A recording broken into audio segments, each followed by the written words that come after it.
আসসালামু আলাইকুম ওয়া রাহমাতুল্লাহি ওয়া বারাকাতুহু। ইন্নাল হামদালিল্লাহি নাহমাদুহু ওয়া নাস্তাঈনুহু ওয়া নাস্তাগফির ওয়া নাউযু বিল্লাহি মিন শুরুরি আনফুসিনা ওয়া মিন সাইয়্যিআতি আমালিনা।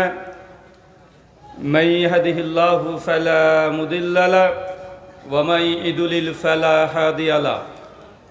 وأشهد أن لا إله إلا الله وحده لا شريك له وأشهد أن محمدا عبده ورسوله أما بعد فإن خير الحديث كتاب الله وخير الهدي هدي محمد صلى الله عليه وسلم وشر الأمور محدثاتها وكل محدثة بدعة وكل بدعة ضلالة وكل ضلالة في النار. أعوذ بالله السميع العليم من الشيطان الرجيم من همزه ونفخه ونفسه.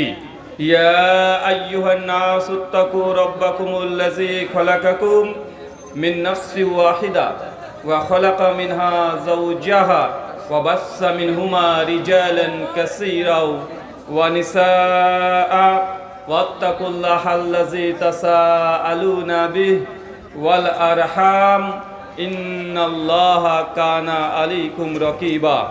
يا أيها الذين آمنوا اتقوا الله وقولوا قولا سديدا يصلح لكم أعمالكم يغفر لكم ذنوبكم ومن يطع الله ورسوله فقد فاز فوزا عظيما.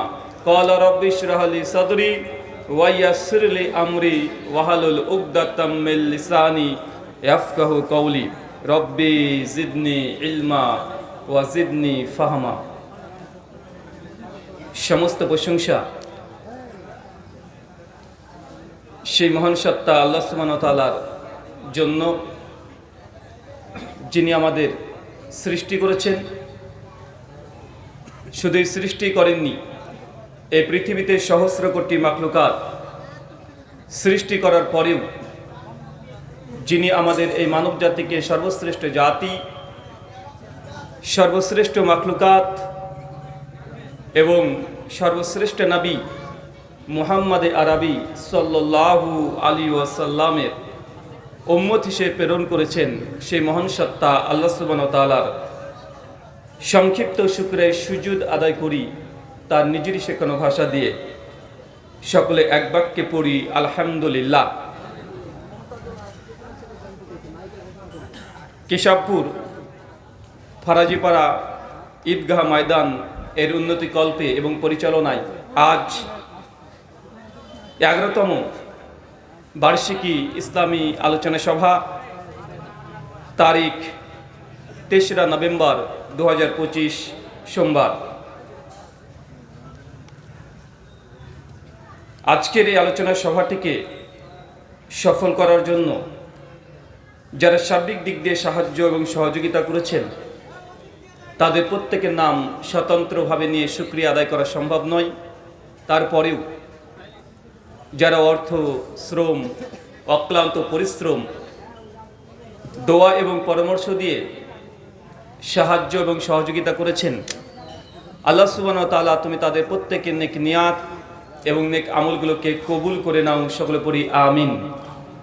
মহান সত্তা আল্লাহ সুবহানাহু ওয়া তাআলার কাছে দোয়া, এই প্রার্থনা, আল্লাহ সুবহানাহু ওয়া তাআলা আমরা মানুষ, আমরা কম বেশি ছোট বড় ভুল ত্রুটি বিচ্যুতি গুনাহ পাপ অন্যায় করে থাকি।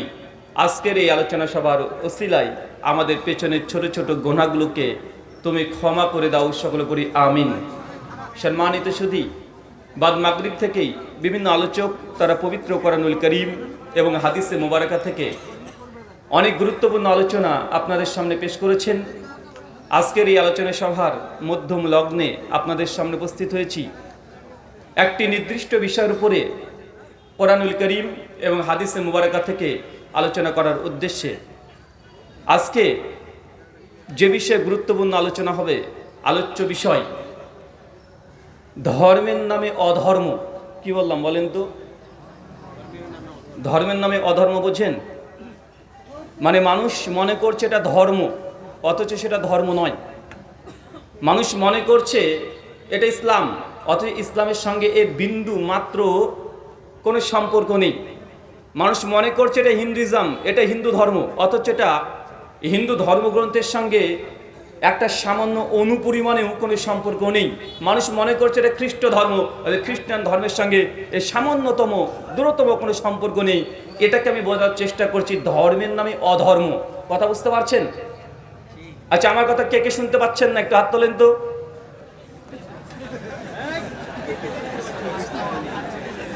দেখেছেন, মানে একটু স্রোতের বিপরীতে কথা বললেই মানুষ কনফিউশনের মধ্যে পড়ে যায়। মানে স্বাভাবিকভাবে আমরা প্রশ্ন করি কে কে বুঝতে পারছেন, তারা হাত তোলেন। কিন্তু আমি যে উল্টো প্রশ্ন করব, মানে এতটা ধৈর্য বা সবর আপনার মধ্যে নেই। মানে অর্ধেক কথা না শুনে আগে থেকে হাত তুলে দিয়েছি। এটা হচ্ছে আমরা বাঙালি, হুজুগে বাঙালি। মানে আমাদের একটু জজবা বেশি, মানে সর্বক্ষেত্রে। মানে যদি এখন আপনাকে বলা হয় যে ভাইজান অমুক জায়গায় ঘেরাও করতে হবে, এই যে SIR নামে যেগুলো চলছে, কালকেই জলঙ্গি বিড অফিসকে ঘেরাও করতে হবে, এখনই যদি ঘোষণা করে দিই, দেখবেন কাল সকালের মধ্যে করে জলঙ্গি জোরতলা ব্লক একদম মানে চূর্ণ বিচূর্ণ করে দিবেন। এমন মানুষ আছে না নাই? আছে না নাই? কিন্তু আপনাকে যদি এখন বলা হয় যে ভাইজান এত কিছু যে করছেন, আগামীকাল ফজরের জামাত উপস্থিত হতে হবে, কয়জন হবেন? কয়জন হবেন? এগুলো আমাদের বাঙালিদের মধ্যে ধর্মীয় অনুভূতি আছে, কিন্তু ধর্ম নেই। কি নেই কথা বলেন? মানে ধর্মের যে অনুভূতি, এই অনুভূতিগুলো আমাদের মধ্যে কাজ করে। আমার ধর্মের বিরুদ্ধে কেউ যদি একটা বাজে মন্তব্য করে দেয়, তো আমরা এটাকে মানে সেভাবে নিতে পারি না। কিন্তু আপনি নিজে যে ধর্ম পালন করেন না, এটার দিকে সামান্য পরিমাণে আপনি দৃষ্টি দেন না। চলেন আজকে যে বিষয়ে গুরুত্বপূর্ণ আলোচনা হবে, ধর্মের নামে অধর্ম। মনে রাখবেন, না জানার চাইতে ভুল জানা বেশি ক্ষতিকর। কি বললাম কথা বলেন? আমার সঙ্গে কথা বলতে হবে, আমি একা একা আলোচনা করতে পারি না। মানে আমি প্রত্যেক আলোচনার মধ্যেই 2 মিনিট 4 মিনিট 5 মিনিট পরে আপনাকে প্রশ্ন করব, আর আপনাকে আমার সঙ্গে অ্যান্সার করতে হবে। পারবেন তো ইনশাআল্লাহ? খুব লম্বা সময় আলোচনার সময় নেব না। আমার পরেও সে উত্তর 24 পরগনা বারাসাত থেকে আসছেন, একদম ফেসবুক কাঁপানো আলোচক মুমতাজুল সাহেব, তিনি আসছেন, আলোচনা করবেন। আমি জাস্ট কিছু ইসলামকে বোঝার জন্য, ইসলামটাকে কীভাবে মানবেন, এই জাস্ট আপনাকে কিছু ফর্মুলা দেওয়ার জন্য এসেছি।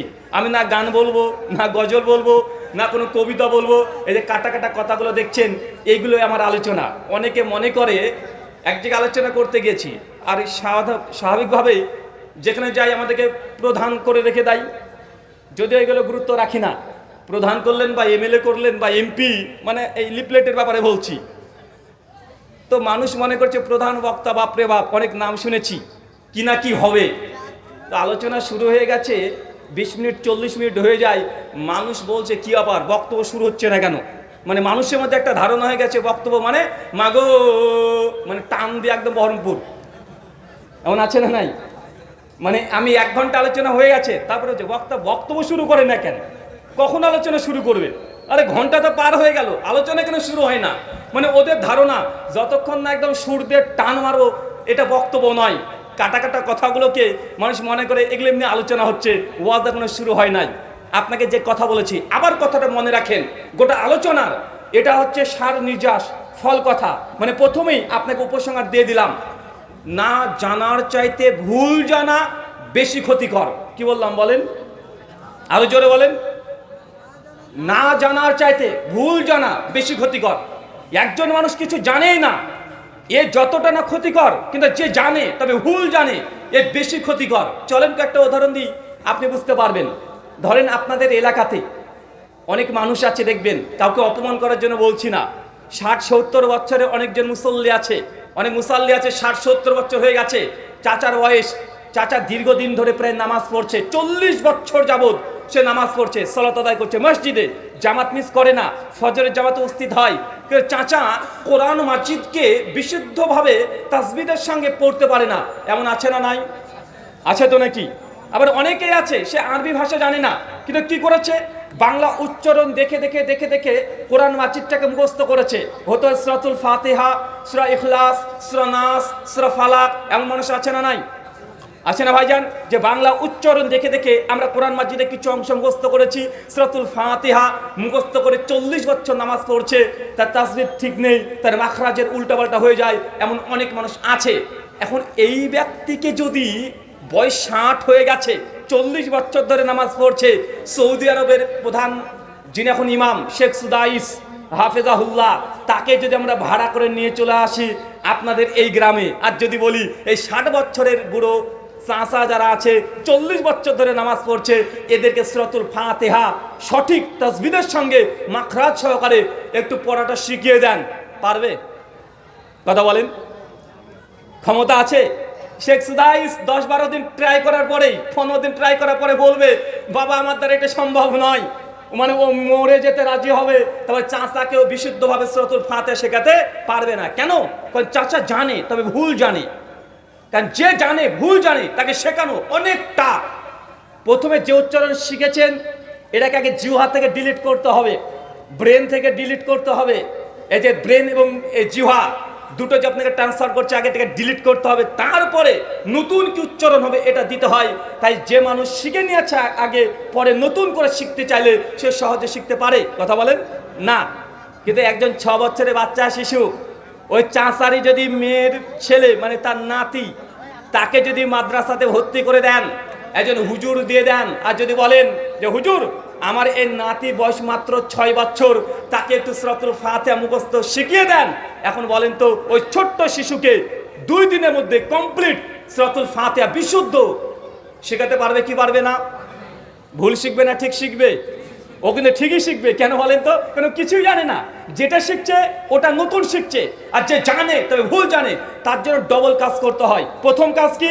যেটা জানতো ওটাকে আগে ব্রেন থেকে ডিলিট করাতে হবে, জিহ্বা থেকে ডিলিট করাতে হবে, তারপর নতুন করে ইনস্টল করতে হবে। মানে দুইমুখী কাজ করতে হয়। আমাদের সমাজে দেখবেন এমন অনেক আছে, ধর্মের নামে অধর্ম হয়, মানুষ মনে করে ধর্ম, কিন্তু আসলে সেটা ধর্ম নয়। চলেন কয়েকটা মিসাল উদাহরণ আপনাকে দিই। চাচা, মসজিদ যখন আপনি যান, জুমার মসজিদে বেশি লক্ষ্য করবেন যে জুমার মসজিদে গিয়ে প্রথমে কিছু মুসল্লি আছে আগে বসে পড়ে, 1 মিনিট হলেও বসে, আছে না নাই? মসজিদে গিয়ে আসে আগে বসে কি বসে না? মানুষ আগে বসে পড়ে। অথচ সহিহ বুখারী কিতাবুস সালাত হাদিস নাম্বার 444 আল্লাহ নবী বলছেন কেউ যখন মসজিদে প্রবেশ করবে সাল্লু রাকাতাইন, আগে 2 রাকাত নামাজ পড়ো। এটা নবীর আদেশ। কার আদেশ? নবীর আদেশ কি? মসজিদে ঢুকে কি করতে হবে? আগে 2 রাকাত নামাজ পড়তে হয়। কিন্তু মানুষ মনে করছে যে না, আগে বসতে হয়, মসজিদের একটা আদব। না, এটা মসজিদের আদব না। মসজিদের আদব, মসজিদের হক, মসজিদের 2 রাকাত নামাজ পড়ার পরেই বসবেন।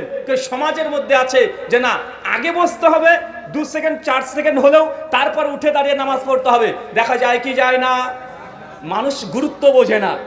অনেক সময় দেখবেন কেউ নামাজ পড়ছে, বেচারার মাথাতে টুপি নেই, অত টুপি ছিল, সিজদা দিতে গিয়ে টুপিটা পড়ে গেছে, পাশের মুসল্লি মনে করছে কি না কি ঘটে গেছে, ও নামাজরত অবস্থায় টুপিটা তুলে ও মাথাতে বসিয়ে দেয়, আছে না নাই? কেন? ও মনে করছে যে টুপির গুরুত্ব অনেক বেশি, টুপি না হলে নামাজ হবে না। কিন্তু ও বেচারা এটা জানে না যে নামাজ যখন পড়ছে, নামাজের দুনিয়াবি কোনো কাজ করা যায় না। এখন নামাজে একজনকে টুপি পরিয়ে দিচ্ছেন, এটা কি নামাজের অংশ না দুনিয়াবি কাজ? কথা বলেন, এটা কি? এটা দুনিয়াবি কাজ। আরে একজন মুসাল্লি ও যদি টুপি নাও পরে, নামাজের 5 আনাও ক্ষতি হবে না, হবে নাকি? কথা বলেন। টুপি মুসলমানদের লেবাস, আপনি পরবেন, অবশ্যই পরবেন, এটা নিয়ে কোনো মানে সংশয় নেই। কিন্তু মানুষের ভেতর যে ধারণা ধর্মের নামে অধর্ম, মানুষ মনে করছে এটা ধর্ম, আসলে এটা ধর্ম নাই। এরকম হাজার হাজার আছে। বাপ মারা গেলে 40 খানা এলাকাতে হয়। যদি বাপ মারা গেছে, পরিবারে কেউ মারা গেছে, সঙ্গে সঙ্গে 2 ভাই আর 3 বোন একসঙ্গে বসবে, একদম দ্বিতীয় দিনে বসে সঙ্গে সঙ্গে বলবে যে ভাইয়ান আব্বা তো মারা গেল, এখন আব্বার জন্য কিছু করণীয়, কি করতে হবে?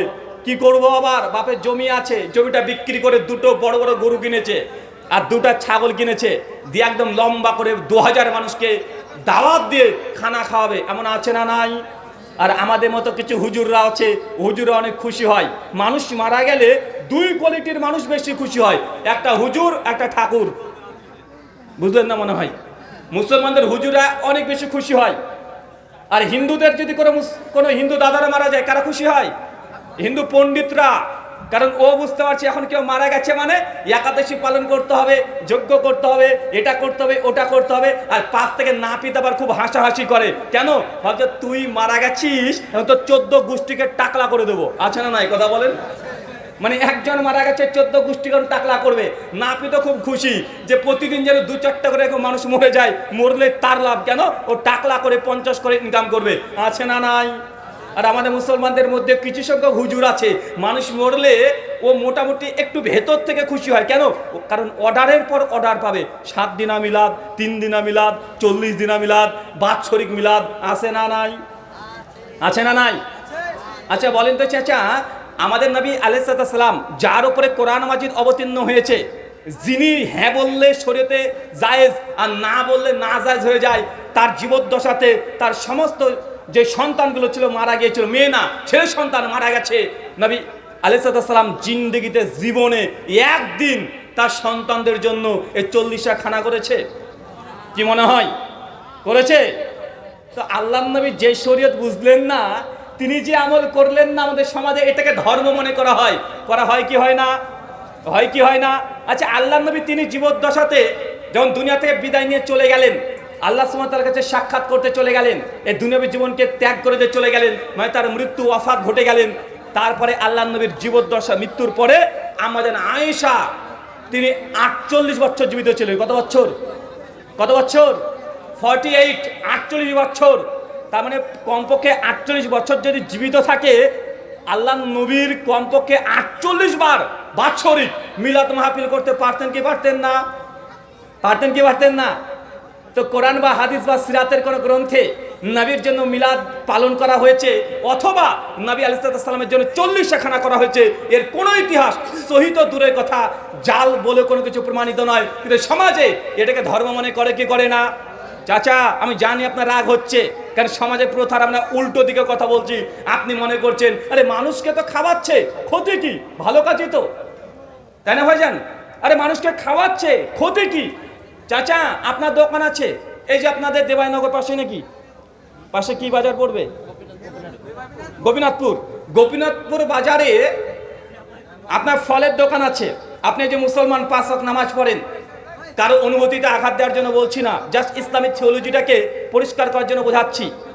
একজন হিন্দু পণ্ডিত এসে আপনার দোকান থেকে উনি ফল কিনে নিয়ে গেল। ফলের মধ্যে আছে কি? অ্যাপেল, কলা, আনারস, এই জাতীয় ফল কিনে নিয়ে চলে গেল। বিক্রি করা জায়েজ না না জায়েজ? অবশ্যই জায়েজ, কোনো সমস্যা নেই। একজন মুসলমান অমুসলিমকে বিক্রি করতে পারবেন, কোনো সমস্যা নেই। এখন এই ফলটাকে নিয়ে গেল, এখন ঠাকুর মশাই দেবী দুর্গার সামনে উৎসর্গ করে প্লেটে কেটে কেটে শুধু মন্ত্র পাঠ করেছে, ইয়া দেবী সর্বভূতেষু মাতৃরূপেষু সংস্থিতাঃ নমস্তাস্যৈ নমস্তাস্যৈ নমস্তাস্যৈ নমো নমঃ। এখন এই ফলটাই আপনি কাছে দোকান থেকে কিনেছিল, মানে আপনাকে যদি 1 পিস দিয়ে বলে যে মৌলানা সাহেব একটু খেয়ে দেখেন, খাবেন কি খাবেন না? জায়েজ না না জায়েজ? কেন? এটা ফল তো, আরে কলাই তো, আরে আপেলই তো, আরে আপনার দোকানের, বুঝতে পারলেন না মনে হয়? আরে আপনার দোকানের এই কলা, আপনার দোকানের এই আনারস, আপনার দোকানের এই আপেল, আপনার দোকানের মৌসুমী লেবু, সবই আপনারই দোকানে, কিছুই করেনি, জাস্ট মূর্তির সামনে গিয়ে একটা মন্ত্র পাঠ করে দিয়েছে। এখন এই খাবারটা জায়েজ না না জায়েজ? না জায়েজ কেন? এটা তো ফল রে ভাই, এটা তো খাবার। আপনি বলবেন এটা পরে মন্ত্র পাঠ করা হয়েছে বিদায় এটার বৈধ নয়। চাচা ঠিক একই জিনিস এখানে প্রয়োগ হবে, যেটা আল্লাহ নবী আলাইহিস সালাম থেকে প্রমাণিত নয়, কিন্তু আপনি যদি ধর্ম মনে করে পালন করেন, যেটা ধর্মের মধ্যে নেই, এই জিনিসটা তখন আর বৈধ থাকে না। আমরা বলি না যে জিলাপি খাওয়া হারাম, আমরা বলি জিলাপি যখন বিদাতি পন্থায় কোনো কিছু উৎসবকে কেন্দ্র করে আপনি খাবেন, তখন ওটাকে বলা হবে বেদাত। কথা কি বুঝতে পারছেন? কষ্ট হচ্ছে আমার কথাতে? কার কার কষ্ট হচ্ছে? না এই মানুষের কষ্ট হয় যখন প্রচলিত স্রোতের বিরুদ্ধে আমরা কথা বলি না, মানুষের কষ্ট হবে, এটাই সঠিক। আপনি দীর্ঘদিন ধরে শুনে আসছেন, আলোচক বক্তারা বলছে আলোচনা শুরুতেই, বাবারে আল্লাহ সুবহানাহু ওয়া তাআলা এই আসমান জমিনে 18,000 মাখলুকাত সৃষ্টি করিয়াছেন। শুনেছেন কি শুনেন নাই? শুনেছেন না? কত হাজার মাখলুকাত? 18,000। বক্তা দীর্ঘদিন ধরে বলে আসছে, কিন্তু আপনি যদি কোরআনুল কারীম পড়েন, সূরাতুল নাহল 16 আয়াত নম্বর 18, সূরাতুল ফাতিহা রব্বুল আলামিন এই আয়াতের তাফসীর করতে গিয়ে ইমাম উদ্দিন ইবনে কাসির রাহিমাহুল্লাহ, জন্ম 701 হিজরি, মৃত্যু 774 হিজরি, প্রায় 700 বছর আগের মুফাসসির, তিনি আলোচনা করে বলছেন আল্লাহ আসমানের জমিনে কত কোটি যে মাখলুকাত সৃষ্টি করেছে, মানুষ আর জিন জাতি যদি একত্রিত হয়ে গুনতে শুরু করে আল্লাহর মাখলুকাত গুণে শেষ করা যাবে না, বা আল্লাহর মাখলুকাত গুণে শেষ করা সম্ভব? কথা বলেন। কিন্তু বক্তা বলছে যে 18,000। আরে এর জন্য আপনাকে আলেম হওয়ার দরকার নেই। যারা মাধ্যমিক পাশ করেছেন, জাস্ট মাধ্যমিক পাশ করেছেন, তাদেরকেও যদি আপনি প্রশ্ন করেন যে ভাইজান বলেন তো এই গোটা সৃষ্টি জগতে কত কোটি মাখলুকাত আছে, মানে ক্রিয়েশন আছে, তারা বলবে শুধুমাত্র সমুদ্রের নিচে। কোথায় বলেন তো ভাইজান? যেটা আমরা দেখতেই পাই না, সমুদ্রের নিচে প্রায় 9,000 প্রজাতি শুধু মাছই আছে। বুঝতে পারলেন না মনে হয়? শুধু সমুদ্রের নিচে। হুজুর বলছে 18 কোটি মাখলুকাত। ন্যাশনাল জিওগ্রাফি কিছুদিন আগে রিপোর্ট পেশ করে বলছে, অ্যালবার্ট আইনস্টাইন তিনি তার থিওরি অফ রিলেটিভিটি বইয়ের মধ্যে ভূমিকাতে লিখছে যে গোটা বিশ্ব জগতের মধ্যে আমরা সৃষ্টির মধ্যে মাত্র 4% আমরা এটাকে আবিষ্কার করতে পেরেছি, বাকি 96% আমরা এর সম্পর্কে কোনো কিছু জানি না। তারা নাম দিয়েছে ডার্ক এনার্জি আর ডার্ক ম্যাটার, মানে কিছুই জানে না। মাত্র কত পার্সেন্ট তারা আবিষ্কার করেছে? কথা বলেন। বিজ্ঞান গোটা সৃষ্টি জগতে কত আবিষ্কার করেছে? মাত্র 4%। 96% তারা কিছু জানেই না যে কি ঘটেছে। কিন্তু বক্তা বলছে 18,000 মাখলুকাত, কিন্তু গোটা বিশ্ব জগতে কোটি কোটি মাখলুকাত আছে। এখন আপনার কাছে আমার প্রশ্ন, বলেন তো এখন বক্তা ঠিক বলছে না আল্লাহর কোরআন ঠিক বলছে? কোরআন বলছে আল্লাহর মাখলুকাত গুলো শেষ করা যায় না, আর বক্তা বলছে 18,000। তাহলে বক্তা ঠিক না কোরআন ঠিক? আরে কোরআন তো ঠিক, কোরআন একদম বিজ্ঞানের পক্ষে আছে। কিন্তু বক্তার এই কথা শুনলে যারা সায়েন্স নিয়ে পড়াশোনা করছে, যারা বায়োলজি নিয়ে পড়াশোনা করছে, জীববিদ্যা নিয়ে পড়াশোনা করছে, তারা বলবে আরে হুজুর আপনি কি বললেন 18,000? মানে আরে শুধু সামুদ্রিক প্রাণী তো 9,000 প্রজাতির আছে, মানে কোটি কোটি, প্রায় 1,67,000 প্রাণীর অস্তিত্ব পেয়ে গেছে। আমাদের হুজুর বলছে 18,000। আছে না নয়? কথা বলেন। সমাজে এমন অনেক ধারণা আছে যেগুলো আমরা বলছি কিন্তু এগুলো কোরআন হাদিসে নাই। এগুলো হচ্ছে ধর্মের নামে অধর্ম। চলেন কয়েকটা জিনিস দেখাই যে চাচা আপনি ভুল জানেন, অনেক প্রমাণ আছে। আচ্ছা, আপনাদের এলাকাতে মাঠে যখন গরু চড়ান, দেখবেন মাঝে মধ্যে গরু চড়াতে চড়াতে একটা সাপ আসে, সাপ এসে আপনার গরুর দুধ খেয়ে পালিয়ে যায়, যায় কি যায় না? আর জোরে বলেন না। সাপটার নাম কি? ডারহাস। চমৎকার নাম, নামটাও সে একদম দাম্ভিক নাম, ডারহাস সাপ। ও দুধ খায় পালিয়ে যায়, তাই না ভাইজান? দুধ খেয়ে পালিয়ে যাচ্ছে। এখন অনেক এখানে তরুণ যুবকরা আছে, বক্তারা এখন যদি কোনো কথা বলে দেয় এটাকে যাচাই করে 1 সেকেন্ডের বিষয় নয়। কেন? কারণ টেকনোলজির যুগ। টেকনোলজির যুগ না ভাইজান? টেকনোলজির যুগ কি যুগ নয়? চাচা আপনি দীর্ঘদিন ধরে মনে করছেন সাপে দুধ খেয়ে পালিয়ে যায়, অথচ বিজ্ঞান সায়েন্স বলছে সাপ দুধ খেতে পারে না। কথা বুঝলেন না মনে হয়? সাপকে যদি জোর করে দুধ খাইয়ে দেন ও দুধ হজম করতে পারবে না। ও বেটা 7-8 ঘন্টা পর এমনি চিটপটাং হয়ে মরে পড়ে থাকবে। কেন? কারণ দুধকে হজম করার জন্য শরীরে যে পরিপাকতন্ত্র দরকার, যে এনজাইম দরকার, সাপের শরীরে সে এনজাইম নাই। তাই সাপকে জোর করে দুধ খাওয়ালেও সাপ বেঁচে থাকতে পারবে না, মারা যাবে। কিন্তু আপনি মনে করছেন দীর্ঘদিন ধরে আপনার ওই গরুর দুধ খেয়ে পালিয়ে যায় ডারহাস সাপ, মনে হয়। বলেন কি বলেন না? কথা বলেন। আরে আমার কথাতে যদি বিশ্বাসী না হন, এখন তো টেকনোলজির যুগ, এখনই গুগলে চলে যান, গুগল হাফেজাহুল্লাহ, এখনই লিখেন যে সাপ কি দুধ খায়, উত্তর এখনই চলে আসবে। আসবে কি আসবে না? আসবে কি আসবে না? গুগল তো এখন ওল্ড ভার্সন হয়ে গেছে, এখন তো চ্যাট জিপিটি চলে এসেছে। আছে না চ্যাট জিপিটি? হ্যাঁ, চ্যাট জিপিটি বোঝেন তো? আচ্ছা, কে কে বোঝেন একটু হাত তোলেন। চ্যাট জিপিটি, গ্রক, ডিপসিক, মাশাআল্লাহ অনেকে আছে। চাচা ভাবছে চ্যাট জিপিটি আবার কি, চাটাচাটি কি বলে? আচ্ছা, চাটাচাটি না, মানে চ্যাট জিপিটি মোবাইলে একটা অ্যাপ্লিকেশন, মানে একটা সফটওয়্যার। মানে ওখানে আপনি যা প্রশ্ন করবেন উইথ রেফারেন্স সঙ্গে সঙ্গে অ্যান্সার করে দেয়। মানে দুনিয়ার যে প্রশ্ন করবেন, অনেক বড় মুফতি সাহেব, মানে অনেক বড় আল্লামা, এমন করে জ্ঞান নেই যে তার কাছে নেই, সে যে নতুন কিছু আবিষ্কার করে এমনটা নয়। যত ডাটাবেস বিভিন্ন সার্ভারে দেওয়া আছে, প্রশ্ন করলে সঙ্গে সঙ্গে সংগ্রহ করে ও ডাটাগুলোকে সঙ্গে সঙ্গে সামনে রেখে একটা মানে প্রেজেন্টেশন উপস্থাপন করে। এটা চ্যাট জিপিটি। আমরা বাঙালিরা চ্যাট জিপিটি ব্যবহার করি ভালো, তবে আমরা কেমন চ্যাট জিপিটি ব্যবহার করি জানেন? বাঙালির কাছে পৃথিবীর কোনো দেশের মানুষের বুদ্ধি আর বাঙালির বুদ্ধি আসমান জমিন পার্থক্য আছে।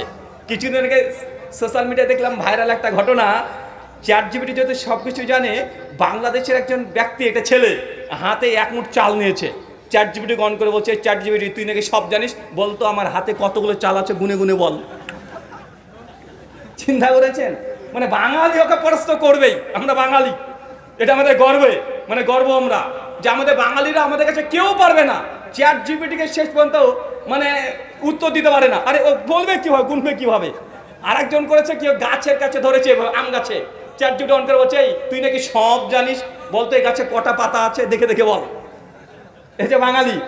আর ইয়াং ছেলে, যুবক ছেলে যারা আছে, প্রথম যারা চ্যাট জিপিটিকে পেয়েছে, মানে হাই দিয়েছে, ও তখন বলছে হ্যালো, এরপরে কি প্রশ্ন করবে ওর মাথায় কোনো প্রশ্ন নাই, তখন বলছে আই লাভ ইউ। আচ্ছা, কে কে বলেছেন একটু হাত তোলেন। হাত তুলবেন না, কিন্তু জানা আছে। মানে আমাদের বাঙালিদের কাজ হচ্ছে এটাই, মানে ও যে কি প্রশ্ন করবে ওর যে প্রশ্ন নেই। আরে গোটা বিশ্ব জগৎ এখন চ্যাট জিপিটি ব্যবহার করে, কে মেডিকেল সেক্টরও উন্নত হচ্ছে, ডাক্তাররা প্রেসক্রিপশন করছে এটা থেকেই, হাজার জায়গাতে তারা কাজ করছে। আর বাঙালি আছে চ্যাট জিপিটিকে মনে করছে গার্লফ্রেন্ড, মানে ওই গার্লফ্রেন্ডের মতো আচরণ করছে। এমন আছে না নাই? আছে না নাই? এখন চ্যাট জিপিটিকে আপনি প্রশ্ন করেন যে চ্যাট জিপিটি বলো তো সাপ কি দুধ খায়, অ্যান্সার সঙ্গে সঙ্গে পেয়ে যাবেন সাপ দুধ খেতে পারে না। কেন? সাপের শরীরে সেই এনজাইম নাই যে এনজাইম দিয়ে সাপ দুধকে হজম করবে, দুধ খেতে পারে না। কিন্তু মানুষ মনে করছে সাপ দুধ খায়, মনে করে কি করে না। শুধু এতটাই নয়, চাচা বলতে পারেন যে হুজুর, ওই যে সিনেমাতে যে দেখেছি বেহুলা লক্ষিন্দার, সাপকে দুধ দেয়, সাপ খেয়ে পালিয়ে যায়। চাচা, সিনেমাতে অনেক কিছুই দেখা যায়, দেখা যায় না? ওই যে কোনো এক মানুষ এখানে হাত উপরে তুললো, নিচে একটু বসলো, সাপ হয়ে গেল। আপনি কি সত্যি মনে করবেন নাকি? সাপকে নিয়ে গোটা বিশ্ব জগতে অনেকগুলো, সাপকে নিয়ে অনেকগুলো মানুষের মধ্যে মিথ প্রচলিত আছে। দেখবেন কিছু কিছু যারা সাপ ধরে তাকে কি বলা হয়, সাপুড়ে বলা হয় না? গ্রামগঞ্জে আসে একটা বিন নেয়, বাঁশি নেয়, যে সাপের কাছে গিয়ে বাজায়, আর সাপ তখন ফসফস করে, আর মানুষ ভাবছে বাপরে বাপ, বিন বাজিয়েছে এমন, আর সাপ চলে এসেছে। চাচা, সাপ শুনতেই পায় না, বুঝলেন না মনে হয়? সাপের কান নেই, শ্রবণ শক্তি নেই, ও শুনতেই পায় না। তা আপনি বলতে পারেন তাহলে যে বিন বাজাচ্ছে, সাউন্ড হচ্ছে, আর সাপটা নাচানাচি করছে কেন, ফুসফাস করছে কেন? চাচা, ও নিজেকে মানে রক্ষা করছে, আত্মরক্ষা করছে। সে শুনতে পায় না কিন্তু দেখতে পায়। দেখুন, যখনই বিনটাকে নাড়াচাড়া করছে তখন সবল মারছে। সাপকে নিয়ে অনেকগুলো মিথ। এই জন্য সনাতন হিন্দু ধর্মেও দেখবেন মনসা দেবী, কিসের দেবী ইনি? কথা বলেন। সাপ, হ্যাঁ শোনা যাচ্ছে না কথা? এটা তো একটা ঝামেলা রে ভাই।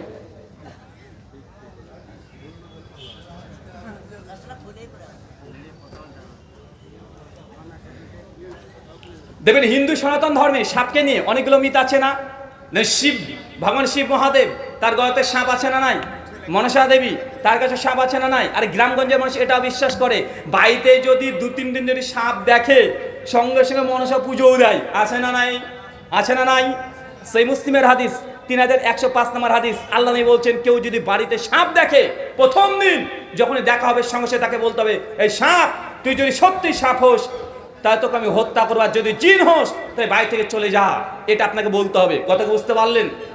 যদি সত্যি, কারণ জিন সে সাপের সুরাত ধরে। জিন কি ধরে? কথা বলেন। সাপের সুরাত ধরে, আপনার বাড়িতে আসতে পারে। তাই সাপ দেখলে প্রথমে মেরে ফেলবেন, ইসলাম এটা বলেনি। প্রথম তাকে বলতে হবে, যদি সত্যি সাপ হোস তাহলে বাড়ি থেকে, মানে যদি সাপ হোস আর যদি জিন হোস তুই বাড়ি থেকে চলে যা, নচে দেখলেই তোকে হত্যা করব। দ্বিতীয় দিন যদি আবার দেখা দেয়, তৃতীয়বার যদি আবার দেখা হয়, তারপর সেই সাপটাকে মারা যায়। ইসলাম এটা বলেছে। কিন্তু সাপকে নিয়ে অনেকগুলো মিথ আমাদের সমাজে প্রচলিত আছে। আছে না নাই? চাচা, তাহলে আপনি জানতেন তো, ভুল জানতেন, স্বীকার করছেন তো? স্বীকার করছেন তো যে সাপ দুধ খায় না, কিন্তু আপনি মনে করছেন দীর্ঘদিন ধরে। ঠিক ধর্মের মধ্যেও অনেকগুলো কাজ আপনি করেন যেটা ধর্মই না। আরেকটা উদাহরণ দিই, যুবক তরুণ যারা আছে তারা বলবেন, আচ্ছা বলেন তো, 365 দিনের মধ্যে বড়দিন, বড়দিন কোনটাকে বলা হয়? কত তারিখ? 25শে ডিসেম্বর। মাশাআল্লাহ, 25শে ডিসেম্বর বড়দিন না? কি বলছেন? 25শে ডিসেম্বর বড়দিন তো? আচ্ছা, বড়দিন যদি 25শে ডিসেম্বর হয়, দিন বড় কোন সময় হয়? শীতকালে না গরমকালে? জি, শীতকালে দিন ছোট হয় না বড় হয়? ডিসেম্বর মাস আর একটা মাস পর আসবে, এটা নভেম্বর চলছে, এরপর ডিসেম্বর, তাই না ভাইজান? তো আস্তে আস্তে দিন ছোট হচ্ছে না বড় হচ্ছে? আর দিন তো ছোট হয় শীতের সময়। আর গরমের সময় হয় দিন বড়, শীতের সময় দিন ছোট, আর রাত হয় অনেক বড়। ডিসেম্বর মাসে রাত হয় অনেক বড়, দিন হবে একদম ছোট্ট। তো 25শে ডিসেম্বর এটা ছোট দিন না বড় দিন? ছোট দিন না বড় দিন? আরে আপনি দেখতে পাচ্ছেন 25শে ডিসেম্বরে শীতকাল, আর শীতকালে মানে দিন ছোট হবে আর রাত হবে অনেক বড়, কিন্তু মানুষের 25শে ডিসেম্বরকে বড় দিন বলছে, বলে কি বলে না? আপনাকে আমি এটা বোঝানোর চেষ্টা করছি যে সমাজে অনেক কিছু আছে যে মানুষ ভুল জানে, ভুল জানার পরে সেটা বারবার সে ভুলটাই করে। তো ধর্মের মধ্যে এমন অসংখ্য অজস্র ধর্মের নামে অধর্ম আছে যেটা মানুষ করছে, অথচ সেটা ধর্মই নয়। আল্লাহ সুবহানাহু ওয়া তাআলা বোঝার তৌফিক দান করো, আমিন। চলেন আর একটা এক ধাপ এগিয়ে গিয়ে কথা বলি, ধর্মের নামে অধর্ম হয়। এবার যখন আমি আসছিলাম, এয়ারপোর্ট যখন ক্রস করছিলাম, আমার লাগেজ মানে ব্যাগের মধ্যে, সাউন্ড নষ্ট হচ্ছে, ছেড়ে দেন। আমি যখন এয়ারপোর্ট থেকে এই তো কয়েকদিন আগে যখন কলকাতা নেতাজি সুভাষচন্দ্র বিমানবন্দরে নেমেছি, আমার ব্যাগের সামনে সবসময় ভাগবত গীতা এটা রাখা থাকে, আমার গাড়িতে এখন আছে, সবসময় পাবেন। একটা কোরআন থাকে, একটা বাইবেল থাকে, সবসময় 24 ঘন্টা আমার গাড়িতে থাকবে বা ব্যাগে থাকবে, সবসময়। মোবাইলেও আছে, আর হার্ড কপি আমি রাখি। তো আমার লাগেজের মধ্যে কিছু বইপত্র আছে, আর আমি ওঠার আগে একজন আমাকে বন্ধু বলছে, ভাইজান আমার কাছে হিজরি ক্যালেন্ডার আছে, হিজরি ক্যালেন্ডার নেবেন? আচ্ছা দেন। হিজরি ক্যালেন্ডার মানে আরবি ক্যালেন্ডার, যেমন জানুয়ারি, ফেব্রুয়ারি, মার্চ, এটা যেমন ইংলিশ, বাংলাতে আছে বৈশাখ, জ্যৈষ্ঠ, আষাঢ়, শ্রাবণ, তেমনি একইভাবে মানে আরবি ভাষাতে ক্যালেন্ডার আছে, মহরম মাস, রমাজান মাস, যে মাসগুলো শুনছেন এগুলো। তা আমি সঙ্গে সঙ্গে নিয়ে লাগেজে পুরে দিয়েছি, আমি পড়েও দেখিনি কি আছে, খুব তাড়া ছিল। তো বিমানবন্দরে যখন নেমেছি, সঙ্গে সঙ্গে প্রবেশ করার পরেই বেশ কিছু অফিসার আমাকে আগে লক্ষ্য করেছে। আর এখন তো বিশেষ করে মাথায় মুখে দাঁড়িয়ে আছে, মাথায় টুপি থাকলেই মানুষ আগে জঙ্গি সন্ত্রাসী মনে করে কি করে না? মানে সব জায়গাতেও 3 ডবল 4 ডবল ইমিগ্রেশনে গিয়ে আমাদেরকে ঘন্টার পর ঘন্টা বসিয়ে রেখে দেয়, মানে মনে হয় যে দাঁড়িয়ে আছে মানে জঙ্গি, মানে তদন্ত তদন্ত করতেই থাকে।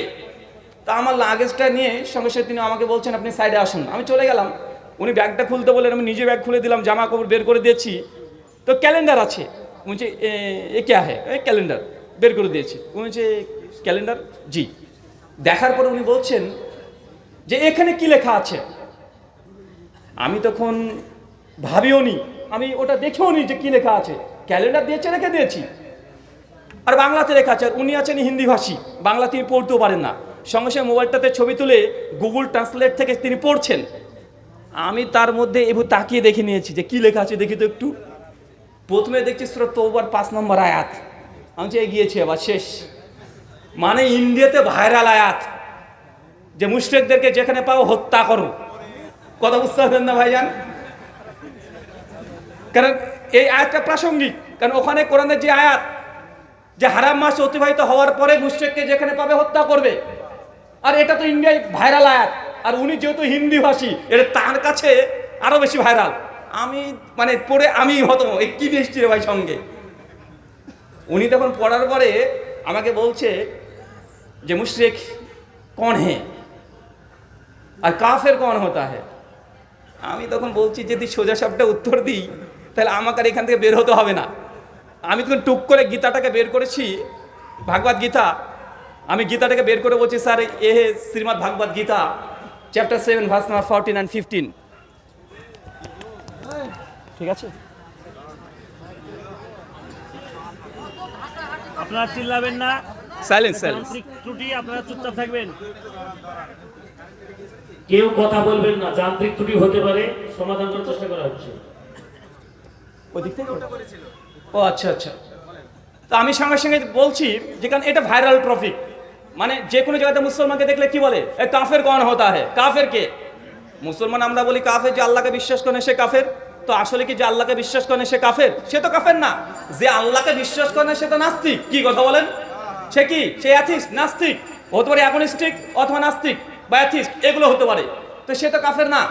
আমি তখন বললাম Shrimad Bhagavad Gita chapter 7 verse 14 and 15 ওখানে পরিষ্কারভাবে লেখা আছে, ভগবান শ্রীকৃষ্ণ বলছে যে আমাকে বিশ্বাস করে না সে ব্যক্তি হচ্ছে আশুরাং ভাবা স্মৃতা আহা, সে ব্যক্তি হচ্ছে অসুর।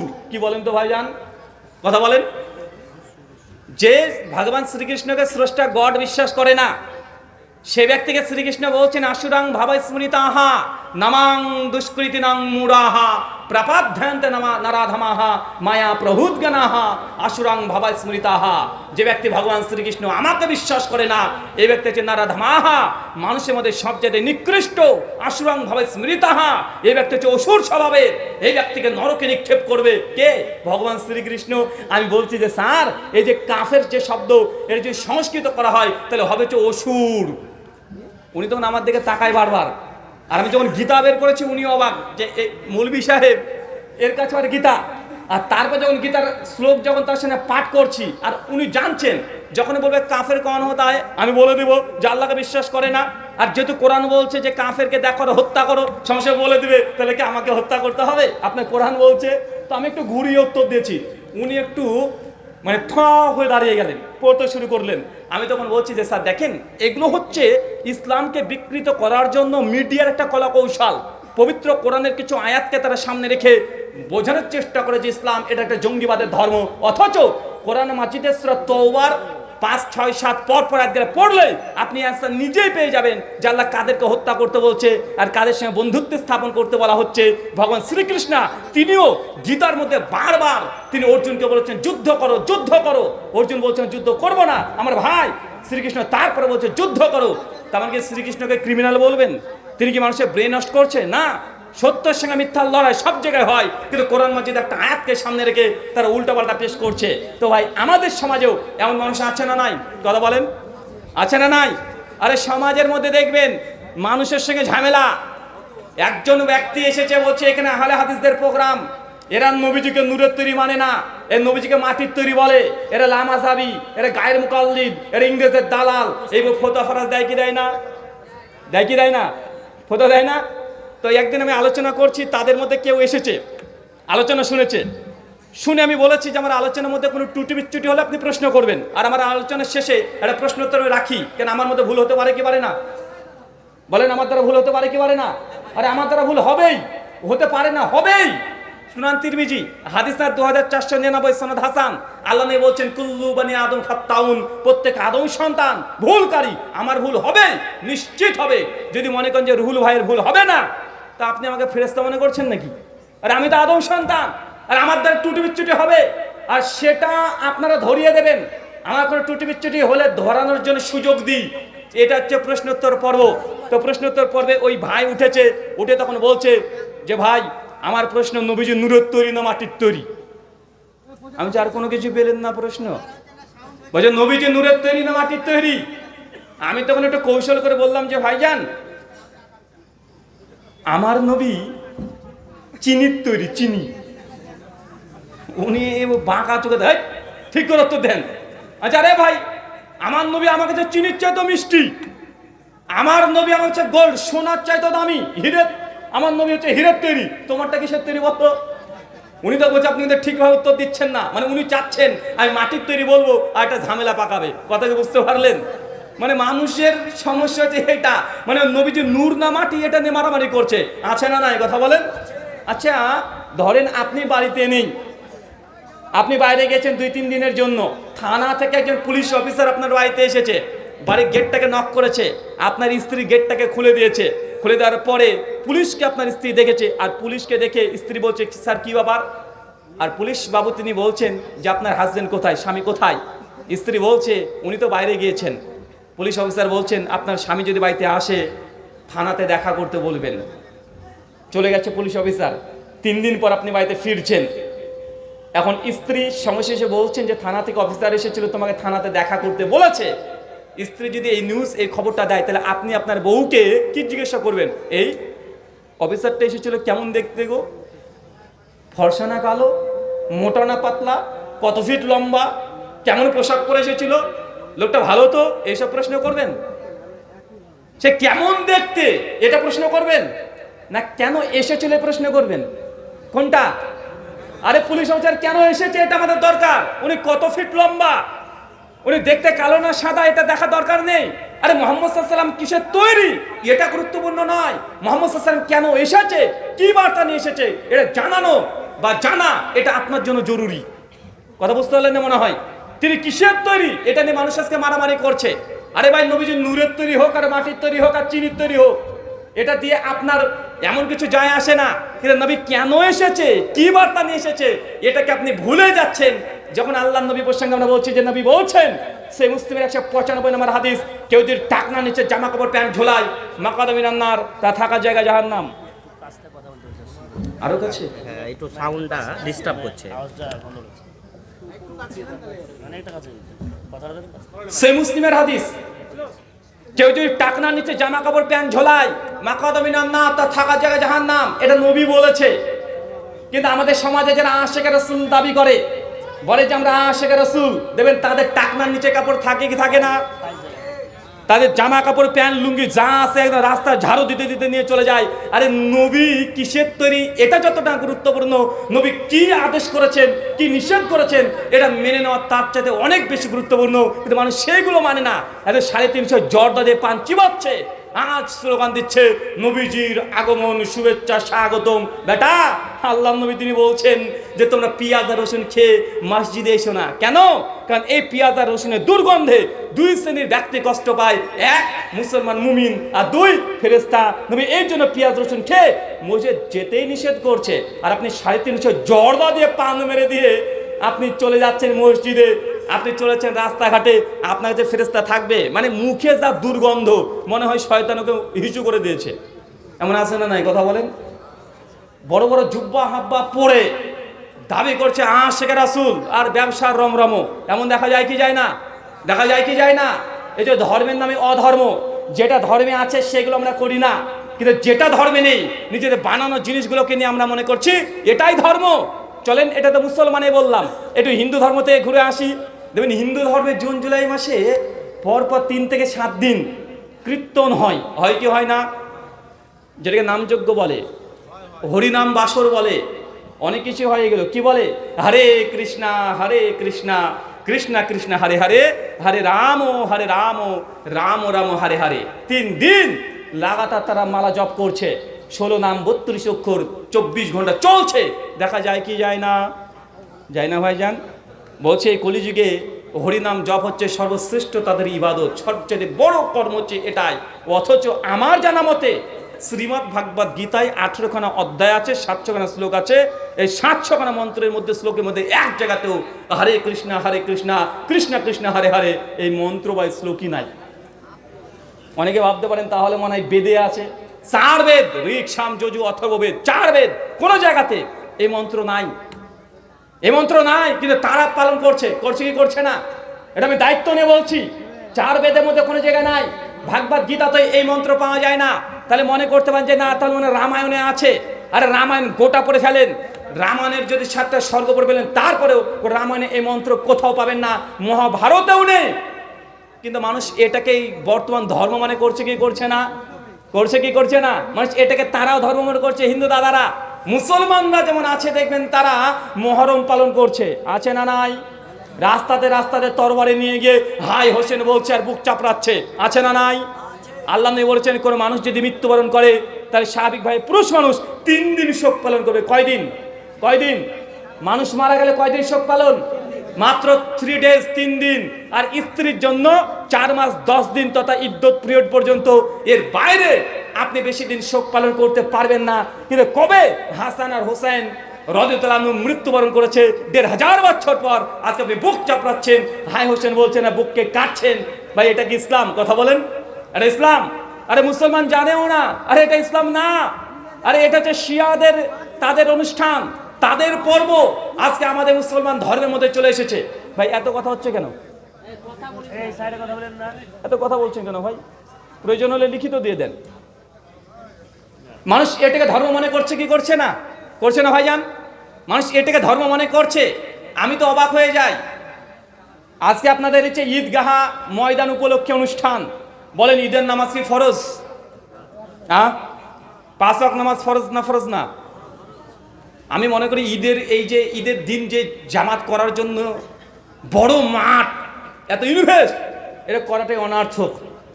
5 ওয়াক্ত যে নামাজ পড়ে না তার ঈদের নামাজ কি? কথা মনে বুঝতে পারলেন না? কঠিন মনে হচ্ছে না? আরে 5 ওয়াক্ত নামাজ যে পড়ে না তার জন্য এই ঈদের ময়দানে লাখ লাখ কোটি কোটি টাকা বাজেট দিয়ে একদিন নামাজ পড়তে দেবে, তার জন্য এত টাকা খরচ করার প্রয়োজনই নেই। আল্লাহ নবী বলছেন মান তারাকা সালাতা মুতাম্মাদান ফাকাদ গাফারা, যে ব্যক্তি ইচ্ছাকৃত নামাজকে ত্যাগ করে দিবে এই ব্যক্তি কাফের। ওকে আবার কালেমা পড়তে হবে যে বছরে মাত্র 2 দিন নামাজ পড়ে। এমন মুসল্লি আছে না নাই? আছে না নাই? তো মুসলমান, তুমি যদি প্রথম যে ইবাদত কালেমায়ে শাহাদা পাঠ করার পরে যে ইবাদত আপনার উপরে ফরজ হয় সেটা হচ্ছে সালাত, সেটা হচ্ছে নামাজ, আপনার আমলে যদি নামাজ না থাকে আল্লাহ নবীর জবান অনুযায়ী আপনি কাফের। তো কাফের হওয়ার পরে আপনি আবার ঈদের নামাজ পড়তে যাচ্ছেন, এটা আপনার জন্য মোটেই শোভনীয় হচ্ছে না। আমি যতটুকু ঘাটাঘাটি করে দেখেছি নবী মুসা আলাইহিস সালামের উম্মত যারা ইহুদি তাদের মধ্যে আল্লাহ সুবহানাহু ওয়া তাআলা 4 ওয়াক্ত নামাজ দিয়েছিল। কত ওয়াক্ত? কত ওয়াক্ত? 4 ওয়াক্ত। কিন্তু ইহুদিরা করলো কি? নামাজকে নষ্ট করে দিল, নামাজ তারা বাদ দিয়ে দিয়েছে, নামাজ তারা পড়ে না, বরং তারা সপ্তাহে একদিন শনিবার ইবাদত করে। কি বারে? কি বারে ইবাদত করে ইহুদিরা? কি বার? শনিবার। খ্রিস্টানদেরকে 3 ওয়াক্ত নামাজ দিয়েছিল। বাইবেলে ওল্ড টেস্টামেন্ট তালমুদ অনুযায়ী যদি ঘাটা যায় জিসাস খ্রিস্টের উপরে 3 ওয়াক্ত সালাত ফরজ করা হয়েছিল। খ্রিস্টানরা প্রতিদিন 3 ওয়াক্ত নামাজ না পড়ে তারা একটা নির্দিষ্ট দিনকে তারা বেছে নিয়েছে, তার নাম রবিবার। কি বার? খ্রিস্টানরা কোন দিন ইবাদত করে? আচ্ছা, যারা কেরলাতে থাকেন কোন দিনে খ্রিস্টানদের গির্জা খোলে? কোন দিন? রবিবারে। তারা প্রার্থনা করছে, প্রেয়ার করছে। আল্লাহ দিয়েছিল 3 ওয়াক্ত, তারা সপ্তাহে একদিন ঘটা করে তারা ইবাদত করছে রবিবারে, ইহুদিরা করছে শনিবারে। মুসলমান, তুমিও তো ইহুদি খ্রিস্টানের চাইতে কম না। তোমার উপরেও আল্লাহ সুবহানাহু ওয়া তাআলা 5 ওয়াক্ত নামাজ দিয়েছে। তুমি নামাজকে বাদ দিয়ে সপ্তাহে একদিন, ইহুদি নিয়েছে শনিবার, খ্রিস্টান নিয়েছে রবিবার, আর মুসলমান তুমি নিয়েছে শুক্রবার।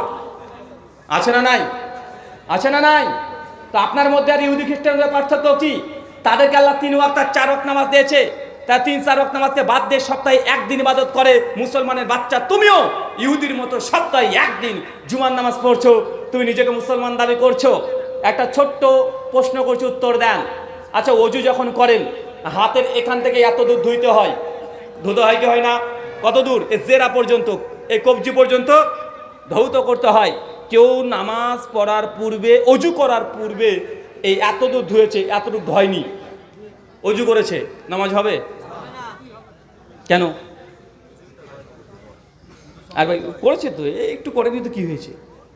হ্যাঁ, বা সব করেছে, মাথা থেকে মাথা করেনি, হড়হড় করে পানি ঢেলে দিয়েছে, হবে? আচ্ছা, বিসমিল্লাহ বলে পুকুরে মেরেছে ঝাঁপ, আর মনে করছে অজু হয়ে গেছে, নামাজ হবে? কথা বলেন। কেন রে ভাই, হবে না কেন? আল্লাহ সুবহানাহু ওয়া তাআলা যেটাকে ফরজ করেছে তার যদি আপনি একটু কম বেশি করেন সেটার ইবাদত থাকে না। আচ্ছা, মাগরিবের নামাজ কত রাকাত ফরজ? 3 রাকাত, তাই তো? না 4 রাকাত? আপনাদের এলাকায় কয় রাকাত পড়েন? 3 রাকাত তো? 3 রাকাত। কেউ যদি ইচ্ছায় একদম স্বাধীনভাবে 2 রাকাত নামাজ পড়ে সালাম ফিরিয়ে দিয়ে চলে যায়, তার নামাজ হবে না বাতিল? আচ্ছা, 2 রাকাত পড়েছে, তার নেকি পাবে? 2 রাকাত যদি ইচ্ছাকৃত পড়ে চলে যায়, ইচ্ছাকৃত, কবরে গেলে ফেরেশতারা চুম্মা দেবে না, ওকে ঠ্যাঙাবে? কেন ভাই, নামাজ তো পড়েছে 2 রাকাত, কেন নেকি পাবে না? কথা বলেন কেন? মাশাআল্লাহ, চাচা ঠিক বলেছে, কারণ নামাজ তো 3 রাকাত ফরজ। ও মাতব্বরি করে 2 রাকাত পড়লে হবে নাকি? আর 2 রাকাত পড়লে এটা আল্লাহর বিরুদ্ধে বিদ্রোহ করা হচ্ছে। আল্লাহ বিধান দিয়েছে, যা তুই পাল্টানোর চেষ্টা করেছো, এই জন্য এই ইবাদত কবুল হবে না। তো আল্লাহ তো প্রতিদিন দিয়েছে 5 ওয়াক্ত নামাজ ফরজ, তুই সপ্তাহে একদিন যদি পড়ো তোমার নামাজ আল্লাহ কবুল করবে তো? কথা বলেন, আপনার নামাজ কবুল হবে তো? আরে, মাগরিবের নামাজে 3 রাকাত ফরজ হয়, 2 রাকাত পড়ে যদি আপনি সালাম ফিরিয়ে চলে যান, গোটা মাগরিব নামাজই বাতিল। তো আল্লাহ 5 ওয়াক্ত নামাজ মিলে একটা ফরজ, 5 ওয়াক্ত নামাজ পড়লে আপনি আকিমুস সালাত, সালাত কায়েম করলেন। কিন্তু আপনি সপ্তাহে একদিন মসজিদে গিয়ে প্রথম কাতারে ঢুকে আপনি দাঁড়িয়ে আছেন, আপনি মনে করছেন আপনি মুসাল্লি। জি না, আল্লাহর কাছে জবাব দেবেন। আমি বলছি না যে আপনি কাফের হয়ে গেছেন, আমি বলছি না এই নামাজ আল্লাহ কবুল করবে না, তবে আপনার নামাজ আল্লাহ সুবহানাহু ওয়া তাআলা দেখে নেবেন কবুল হচ্ছে কি হচ্ছে না।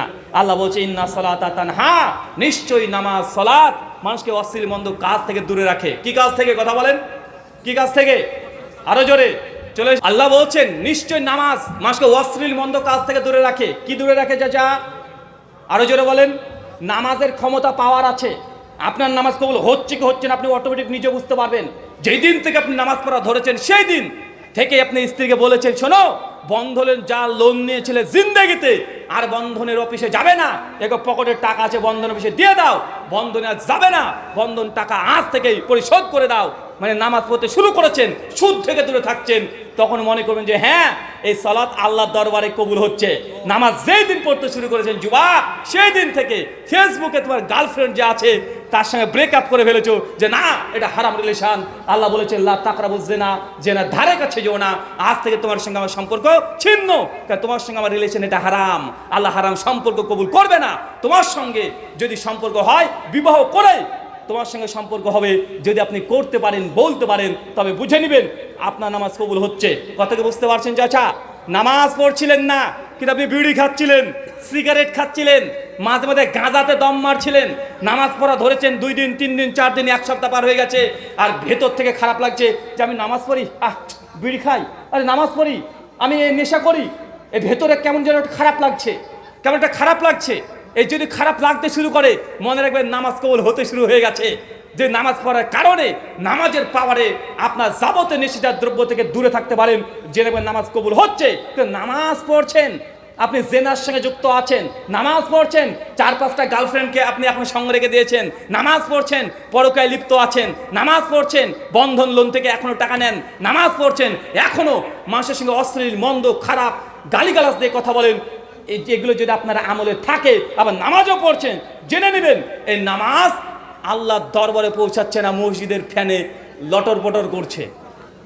এমন মুসল্লি আছে না নাই? যে নামাজ মানুষকে নিজের দুনিয়াতে পরিবর্তন করতে পারে না, ওই নামাজ আপনাকে জান্নাতেও নিয়ে যাবে না। নামাজের পাওয়ার আছে, আল্লাহ নিজে বলছে ইন্না সালাতা তানহা, নিশ্চয়ই সালাত মানুষকে অশ্লীল মন্দ কাজ থেকে দূরে রাখে, এটা আল্লাহর কথা। কিন্তু আপনি নামাজও পড়ছেন আবার বাদরামি শয়তানি করছেন, তার মানে কি নামাজ পড়ছেন, নামাজ কবুল হচ্ছে না। আল্লাহ সুবহানাহু ওয়া তাআলা মুসলিম মুমিনদেরকে প্রতিদিন 5 ওয়াক্ত সালাত আদায় করার তৌফিক দান করো, আমিন। আমাদের মধ্যে হারাম যত কাজ আছে আল্লাহ সুবহানাহু ওয়া তাআলা এই কাজ থেকে আমাদের বিরত থাকা তৌফিক দান করো, পড়ি আমিন।